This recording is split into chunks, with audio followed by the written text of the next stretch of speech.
Salut à toi créateur et bienvenue sur notre nouvelle vidéo. On espère que notre défi Instagram sur les OC te plaît et que tu as réussi à trouver l'inspiration. En tout cas, n'hésite pas à nous dire ce que tu en as pensé en commentaire car ton avis nous intéresse. Bravo à Moonanas Art qui a gagné le jeu de notre vidéo précédente et qui gagne donc sa petite pub perso que tu pourras découvrir en post dès maintenant sur notre page Instagram. On se retrouve à la fin de cette vidéo pour découvrir les règles de notre nouveau jeu et n'hésite pas à t'abonner si toi aussi tu aimes les défis de dessin et en apprendre plus sur l'art en général. Parenthèse fermée, place à notre sujet du jour.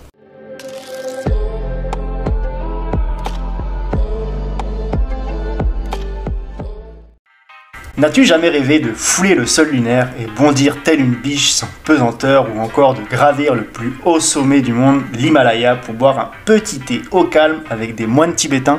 Eh bien sache qu'un homme l'a fait, enfin un homme. Au travers de son personnage bien sûr. Vous voyez de qui je parle, non? Et si je te disais tout simplement Monsieur Georges Rémy? Toujours pas? Tu fais pas d'effort, hein? Et si nous gardons les deux premières lettres de son prénom et de son nom qui nous donnent R et G? Ça devrait être mieux là. Bon. Gardons la phonétique de ces deux lettres pour l'écrire comme cela. Normalement, tout le monde y est. Tout le monde devrait reconnaître le nom du père de notre reporter préféré, Tintin, au travers de l'une des séries de BD les plus vendues et connues au monde. Allez va, je vous embarque pour en découvrir un peu plus. Le père de Tintin, Monsieur Georges Rémy, plus connu sous le pseudonyme Hergé, est un célèbre dessinateur belge né dans la ville de Bruxelles le 22 mai 1907. Réputé comme étant un enfant d'allure discrète, il fait ses études au collège Saint-Boniface où il s'y ennuie à mourir. Mais en 1921, il entre chez les scouts et réalise enfin ses premiers dessins en autodidacte qui paraissent dans la revue nommée Jamais Assez, puis dans le Boy Scout belge étant le mensuel des scouts de Belgique. Dès la fin de ses études, Georges Rémy est engagé comme employé au service abonnement du journal Le XXe siècle. Alors en 1928, après son service militaire, il va se faire repérer par l'abbé Wallet, qui croit beaucoup au talent du jeune artiste et va ainsi lui donner les clés des illustrations de son journal Le XXe dans la section jeunesse. À cette époque, le petit journal n'était pas vraiment une réussite, chose qui va bien changer le 10 janvier 1929. Âgé alors de 21 ans, Hergé reçoit une commande pour créer un héros de reportage en URSS. Mais puisqu'il avait peu de temps pour faire les recherches sur la Russie, Hergé s'est largement inspiré d'un ancien consul belge en URSS, Joseph Douillet, qui critiquait ouvertement le régime communiste. Donc le premier Tintin a été dessiné en 5 minutes en s'inspirant notamment de Totor, un chef scout qu'il avait dessiné en 1926 pour la revue Le Boy Scout belge. Pour le réaliser, il s'est aussi inspiré des traits de son propre frère, Monsieur Paul Rémy. Au début, le dessin de ce petit personnage est plutôt sommaire, avec une histoire presque inexistante, notamment à l'apparition du premier album en 1930 nommé Tintin au pays des soviets. Mais cette histoire fait quand même son petit effet auprès des jeunes Belges qui deviennent de plus en plus nombreux à lire cette petite revue quotidienne paraissant tous les jeudis. À cette époque-là, Hergé n'a pas du tout conscience d'être un pionnier de la bande dessinée, qui n'est pas encore considéré comme un art à part entière. Il va alors se nourrir de diverses influences autour de lui et son style va s'améliorer mois après mois. Une des innovations majeures que Monsieur Hergé a apporté à la BD est l'utilisation du phylactère, et oui, ces fameuses bulles que vous retrouvez aujourd'hui sur toutes les BD. Mais même à cette époque, Hergé était très loin de se douter que sa bande dessinée serait l'un des plus grands succès de sa catégorie dans le monde. Avec, excusez-moi du peu, 240 millions de ventes, tout ça traduit dans pas moins de 100 langues.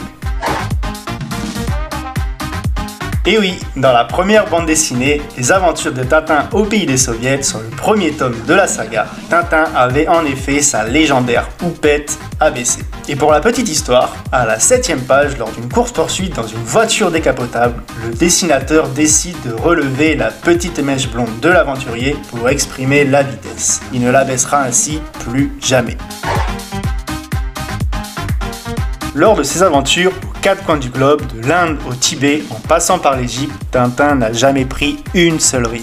Son apparence fluette et un visage parfaitement lisse indiquent que ce n'est pas encore un homme d'âge mûr. Mais le fait qu'il ait terminé ses études de journalisme, conduise des voitures et des avions, vive seul et travaille laisse présumer qu'il est adulte.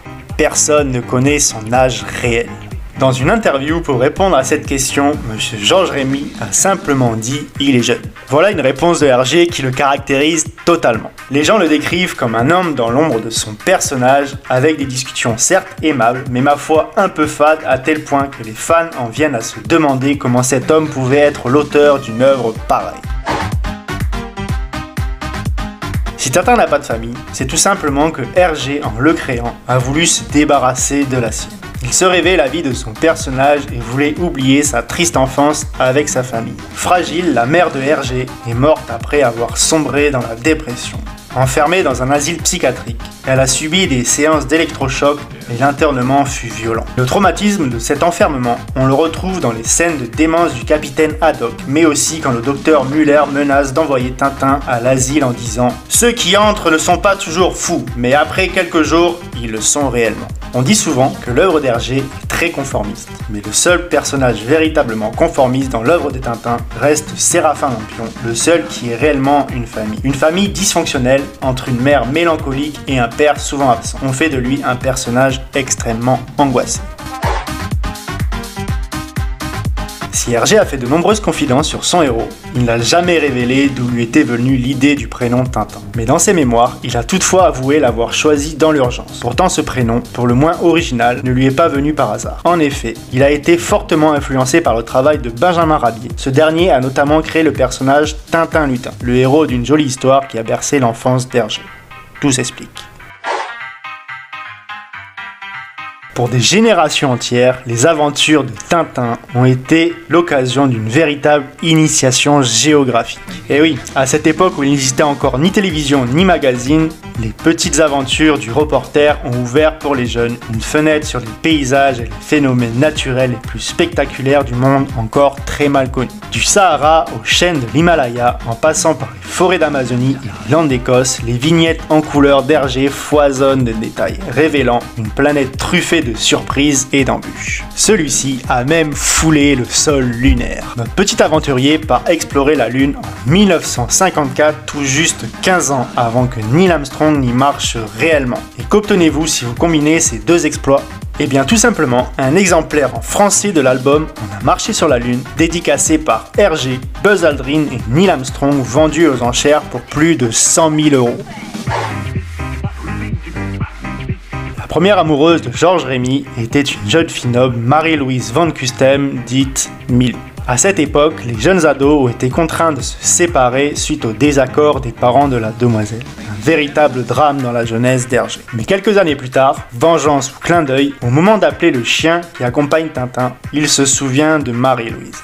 Le chien de Tintin a fait chavirer les cœurs. Le fox terrier blanc acolyte de Tintin a à plusieurs reprises sauvé son maître en lui léchouillant le visage et en le réveillant quand le danger se faisait sentir. Et si Milou a beau être courageux, il a pourtant le même talon d'Achille que le capitaine Haddock. Et oui, le whisky. Dans le premier album de Tintin, les deux agents à l'allure identique étaient nommés X-33 et X-33 bis. Ce n'est que dans le Sceptre d'Autocar, le 8e album de la saga, que les agents se verront appeler Dupont et Dupont. D'ailleurs, savez-vous que la dernière lettre de leur nom n'était pas le seul détail qui les différencie ? Eh oui, pour les distinguer, il vous suffit de regarder leur moustache. Celle de Dupont est droite, tandis que celle de Dupont avec un T est recourbée vers l'extérieur. Depuis sa première apparition, Tintin a séduit des centaines de millions de lecteurs de tous âges. Ses albums ont été traduits dans plus de 100 langues et ont dépassé les frontières, ce qui fait de cette bande dessinée un des plus gros succès du XXe siècle. En France, au moins une famille sur deux possède un album des célèbres histoires des aventures de Tintin. Mais quelques célébrités ont également été touchées par l'œuvre du Belge, notamment avec Pablo Picasso, qui a avoué un jour à Hergé qu'il regrettait de ne pas avoir créé lui-même la bande dessinée. Mais aussi le chanteur Renaud, un grand amateur de BD, qui a vendu en 2016 une double planche originale du Sceptre d'Autocar pour la somme d'1 million. Dans les années 60, suite à sa séparation avec sa première femme, il se détache de plus en plus de Tintin. Hergé entame alors une nouvelle vie. Une nouvelle vie bercée de questionnements, pleine de crises, mêlée d'épisodes dépressifs et de burn-out. À cette époque-là, il se demande s'il n'a pas consacré trop de temps à son personnage Tintin. Comme il se sent artiste, il se lance dans l'abstraction après avoir pris des cours auprès du peintre Louis Van Lint et va donc commencer à peindre une trentaine de toiles. Il décide alors de montrer ses toiles au conservateur du musée d'art royal de Bruxelles. Ce dernier trouve son travail correct, mais beaucoup moins personnel que ses bandes dessinées. Pour Hergé, qui espérait pouvoir se reconvertir et arrêter la BD, c'est un choc. Contrairement à ce qu'on pourrait croire, Tintin et le Thermo Zéro n'a pas été abandonné par Hergé pour des raisons médicales. En réalité, c'est Hergé qui a préféré s'en détourner lui-même. Jugeant la trame trop directive, il craignait simplement de répéter en moins bien l'affaire Tournesol, album apparu quelques années plus tôt. Il abandonne alors le projet en donnant la raison suivante. J'ai essayé de travailler avec Greg qui m'a composé un très bon scénario, mais un scénario que je n'ai jamais utilisé parce que je me sentais prisonnier d'un carcan dont je ne pouvais plus m'échapper.